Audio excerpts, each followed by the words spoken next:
Hello and welcome to this behind the scenes video where we take this sketch and turn it into this photo. So let's begin with the headpiece. I started by taking saran wrap and wrapping it around a mannequin head, and then on top of that I took painter's tape and wrapped it all around to give it a little bit of structure and so that I knew that it would fit over my face. So there was our base. From there I used toilet paper rolls, a cornstarch container, a breadcrumb container, anything I could find basically to make these little turrets of a castle coming up from the base of the head. Then I did 2 layers of paper mache with some old flyers. I really wanted to challenge myself and try to use what I had on hand and as many recycled materials as I could. So from there began the extremely tedious task of cutting out hundreds of tiny little bricks from an old Amazon order box and gluing them individually into place. This took a long time, but it was oddly therapeutic to slowly watch it come to life. I made the rooftops out of old granola bar boxes. I liked the thinner nature of the cardboard. It was a little bit easier to maneuver into that cone shape. And after all of the bricks and roof and everything were glued on, I did a base coat of black spray paint over it because I figured spray paint would be a lot easier to get into those little crevices between the bricks. I think in hindsight I wouldn't have used black because it did make it a lot more difficult to bring out the red hue of the bricks that I wanted. But ultimately, I think it worked out just fine. You know, you make it work, it's all good, you learn your lesson, and you move on. I then took some cardboard from a pair of headphones that I had gotten for Valentine's Day. I really liked the texture of the packaging, and so I cut those into tiny little pieces and tried to do this little thatched roof kind of thing. I don't know, just make it a little more old-timey and a little bit less looking like a granola bar box.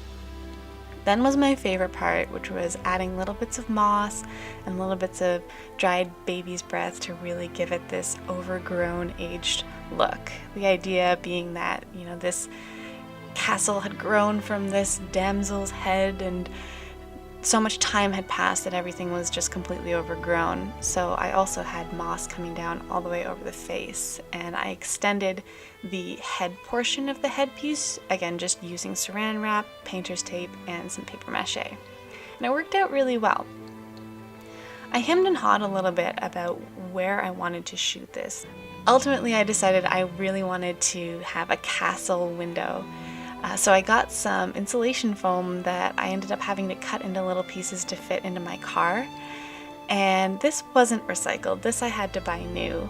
But I learned a lot of lessons doing this project, like don't use contact cement on insulation because it will disintegrate it. You're better off using something like Gorilla Glue, which is what I ended up using, and it worked really great. So once all the pieces were glued together, I then traced out the shape of the window.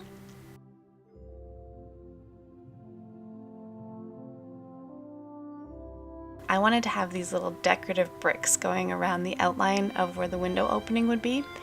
So in keeping with my recycling theme, I took a box that had butter in it and it was the perfect size.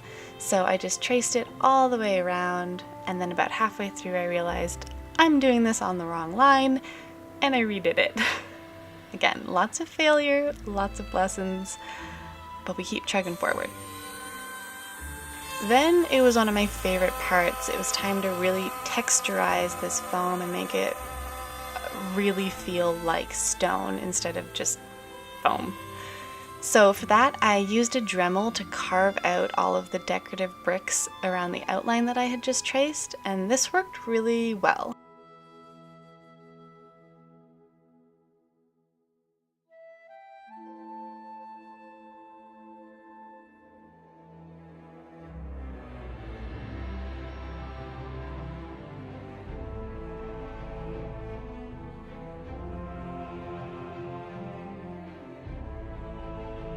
Then I traced the stonework that would be all around the window, kind of like the base wall of this tower that my damsel would be in.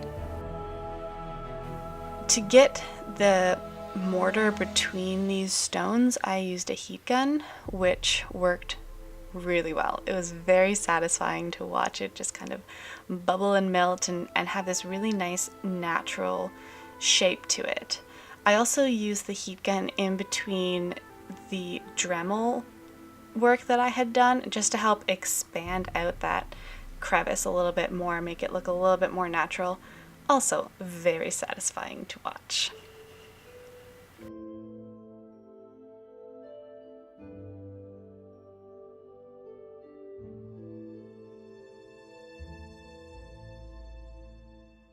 Then it was time to paint. I will note, though it's not shown in this video, I did do a base coat over the whole thing just with some white Elmer's glue just to seal it in so that I wouldn't be wasting a lot of paint because it is porous, so it will absorb it, and that base coat really did help. Seeing the gray go on, all of a sudden it transformed. And again, another one of my favorite parts was adding all of the shadows and textures and weathering it a bit. Using just a darker shade of gray going in between all of those crevices and adding shading to really make it pop, really give it a little bit more dimension. Then it was time to shoot it. Cutting out the window was quite sizable, so I did lose a lot of real estate as far as how wide my wall could go on either side. I decided to shoot it inside because it was just a little bit fragile where the edges were kind of thinner and it had been glued together, a little bit wobbly. I was really afraid that the wind might snap it in half or it would start raining and disaster would strike.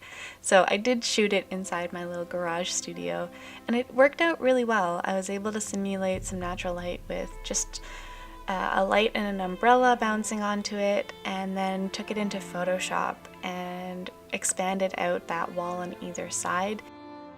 And then worked in some ivy that I had shot as well, just to give it more of that aged and overgrown theme that I was going for. And there you have it, how we took a very interesting sketch and turned it into this photograph. Thank you so much for watching. I hope you enjoyed it. Maybe you even learned something. I sure know that I did. And if you'd like to see any more of my work or follow my crazy adventures, you can follow these links. See you next time. Bye.